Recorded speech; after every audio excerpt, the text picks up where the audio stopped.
Halo Sobat Champs, yuk belajar kimia menjadi asik. Pernahkah kalian bertanya, mengapa saat kita duduk di dekat api unggun, lama-kelamaan badan kita akan terasa hangat? Atau saat memegang es batu, lama-kelamaan tangan kita akan terasa dingin?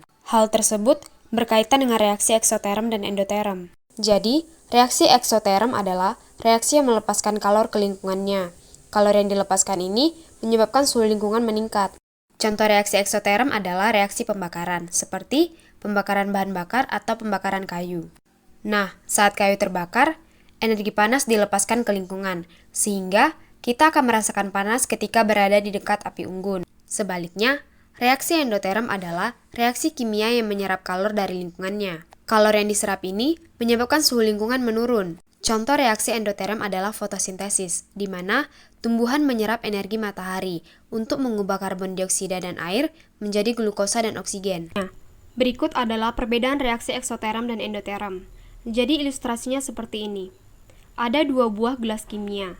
Jadi, di dalam gelas kimia itu dianggap sebagai sistem, dan di luarnya itu dianggap sebagai lingkungan. Dalam reaksi eksoterm, kalor itu dilepas. Jadi, sistem melepaskan kalor ke lingkungan. Sedangkan reaksi endoterm, kalor itu diserap. Jadi, sistem menyerap kalor dari lingkungan karena dia membutuhkan kalor agar reaksinya dapat berlangsung. Kemudian, pada reaksi eksoterm, suhu lingkungan akan meningkat. Sedangkan pada reaksi endoterm, suhu lingkungan akan menurun. Kemudian, ada yang namanya entalpi. Jadi, yang dapat diukur itu adalah perubahannya. Jadi yang kita ukur adalah perubahan entalpinya atau delta H. Untuk reaksi endoterm, karena dia menyerap kalor, maka lama-kelamaan energinya akan bertambah, sehingga delta H-nya positif. Sedangkan eksoterm, karena dia melepaskan kalor, sehingga energinya akan berkurang, maka delta H-nya negatif. Lalu, bagaimana bentuk diagram entalpinya atau yang biasa dikenal dengan diagram tingkat energi? Karena reaksi endoterm delta H-nya positif, maka kita gambarkan panahnya ke atas. Sedangkan eksoterm, karena delta H-nya negatif, maka kita gambarkan panahnya ke bawah. Setiap kepala panah akan menuju produk, maka di ekornya adalah reaktan. Sehingga dapat disimpulkan bahwa reaksi endoterm, H produk lebih besar dari H reaktan. Sedangkan reaksi endoterm, H produk lebih kecil dari H reaktan. Dalam dunia teknologi, prinsip eksoterm dan endoterm diterapkan dalam berbagai inovasi. Misalnya, kendaraan bermotor. Mesin kendaraan bekerja dengan membakar bahan bakar seperti bensin.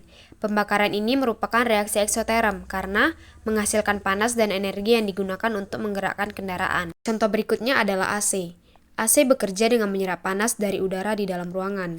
Proses penyerapan ini merupakan reaksi endoterm karena membutuhkan energi untuk mengubah zat pendingin dalam AC dari cair menjadi gas. Kemudian, untuk menghitung jumlah energi yang dilepaskan atau diserap dalam suatu reaksi eksoterm atau endoterm, kita bisa menggunakan rumus perubahan entalpi, yaitu delta H sama dengan H produk dikurang H reaktan.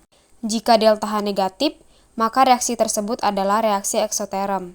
Sedangkan, jika delta H positif, maka reaksi tersebut adalah reaksi endoterm. Sekian pembelajaran hari ini. Semoga apa yang kita pelajari tadi dapat dipahami dan berguna bagi teman-teman sekalian. Tetap semangat, sampai jumpa. Thanks for watching.